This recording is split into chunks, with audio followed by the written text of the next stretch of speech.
In medical school, I was given a form that required me to indicate if I had satisfied their standards, and I marked it satisfied naturally because the question was posed, can you understand communication and do physical activity with or without reasonable accommodation?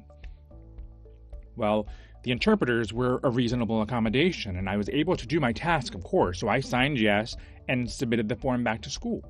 Well, once the back and forth was complete, I was accepted to medical school, which was great. They then sent me more paperwork that I filled out and returned back to them, and once that was complete, I was officially accepted. At that point, I made a request that they kindly hire interpreters, and they immediately had a slew of concerns. They asked about cost, affordability, and logistics. They questioned if deaf people were capable of attending medical school, and this went on for months. It became more of an analysis of my capabilities instead of the interpreter request.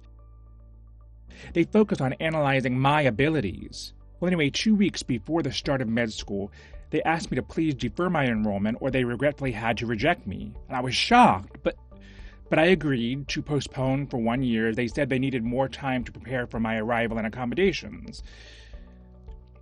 But they did ask me whether I had satisfied the technical standards, and I informed them that I, of course, had met the technical standards by admission, just as I had previously signed, but they didn't take my word for it. Well, nonetheless, I waited while continuing to email them back and forth almost daily.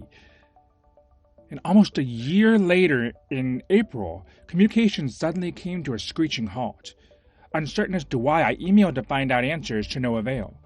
And a few months later, I received a certified letter in the mail that informed me that my enrollment in medical school had been canceled and my acceptance had been regretfully withdrawn.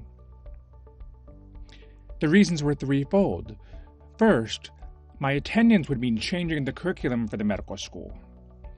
Second, in an emergency situation, a deaf physician poses a risk to the patient.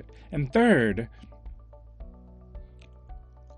a deaf person is a distraction to the other students and will negatively affect their educational experience.